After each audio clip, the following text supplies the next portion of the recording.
கொடைக்கானலில் மலை கிராமங்களில் வசிக்கும் பழங்குடியினர் நாள் முழுவதும் காட்டு வேலைக்கு சென்றுவிடும் நிலையில் எஸ்ஐஆர் பணிக்கு செல்லும் அலுவலர்கள் அவர்களை தொடர்பு கொள்வதே சிரமமாக இருக்கும் சூழல் இருக்கிறது.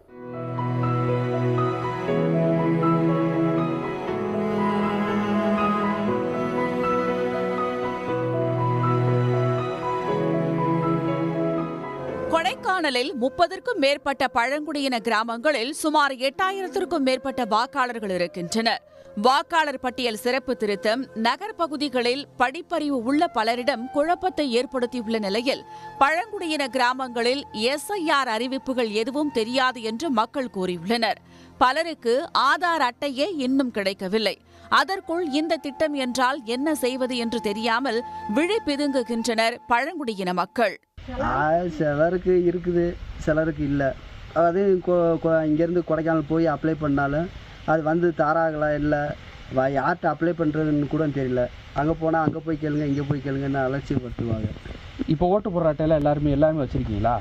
ஓட்டு போடுறது ஒரு சில பேர்த்துக்கிட்ட இருக்குது, பாதி பேர்த்திட்ட இங்கே இல்லை. ஓட்டு போடவே பாதி பேர் இங்கே வரமாட்டாங்க.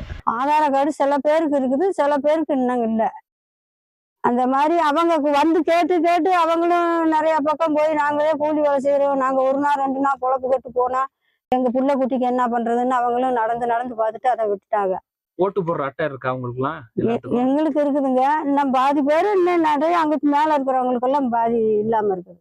மலை கிராமங்களில் வசிக்கும் மக்கள் விவசாய காடுகளுக்கு கூலி வேலைகளுக்கு செல்கின்றனர். காலை 8 மணிக்கு வீட்டை விட்டு சென்றால் வீடு திரும்ப இரவு 7 மணி ஆகும். ஒரு சில நேரங்களில் காடுகளிலேயே தங்கிவிடும் பழங்குடியினர்கள் செல்போன், டிவி இல்லாமல் வாழும் தங்களுக்கு ஆதாரும் வேண்டாம், வாக்காளர் அடையாள அட்டையும் வேண்டாம் என்று கூறியுள்ளனர். வீட்டுல இருக்க மாட்டோம் சார், நாங்க கூலி வேலைக்கு போயிட்டு இருக்கிறோம். அதனால நாங்க கூலி வேலைக்கு போறோம். இப்ப இருக்குன்னு தெரிஞ்சுதான் இருக்கிறோம். கூலி வேலைக்கு போனீங்கன்னா காலைல போனீங்கன்னா எப்போ வருவீங்க? 5 மணி ஆயிரும் சார். அப்ப அதுக்கு இடையில யாராவது வந்துட்டு போய் உங்க ஓட்டை கேன்சல் பண்ணிட்டாங்கன்னா? எங்களுக்கு தெரியாதுங்க சார். நாங்க வீட்டுல இருந்து பாக்குவோம். நாங்க வேலைக்கு போயிட்டோம்னா எங்களுக்கு எப்படி தெரியும்? அதுல உங்க ஓட்டு போயிருச்சுன்னா? போனாதான் சார். நாங்க வேலைக்கு போன பிறகு இங்க வெறும் வீட்டை வந்து பார்த்தாங்கன்னா எங்களுக்கு தெரியாது. ஏன்னா இந்த சின்னதுங்களும் பள்ளிக்கூடத்துக்கு போயிடுறாங்க. இங்கே யாருனாச்சும் மாதிரி ஒரு கல்டு கட்டா இருந்தாலும் கூட தெரியும். அவங்களும் சரியா சில பேர் முடியாதவங்களும் இருக்காங்க. அவங்க வந்தா நாங்க வந்தா சொன்னா தெரியும். அவங்களே சொல்லாம மறந்துட்டாங்கன்னா எங்களுக்கு தெரியாது. 2002, 2005ஆம் ஆண்டிற்கான வாக்காளர் பட்டியலை ஆவணமாக கொண்டு எஸ்ஐஆர் பணிகள் மேற்கொள்வதால் அதன் பிறகு புதிதாக பெயர் சேர்த்த தங்களுக்கு ஆவணங்களை கொடுக்க முடியாத நிலை உள்ளதாக பழங்குடியின மக்கள் குற்றம் சாட்டியுள்ளனர். சன் நியூஸ் செய்திகளுக்காக செய்தியாளர் கார்த்திக். உடனுக்குடன் செய்திகளை தெரிந்து கொள்ள சன் நியூஸ் பெல் ஐகானை கிளிக் பண்ணுங்க.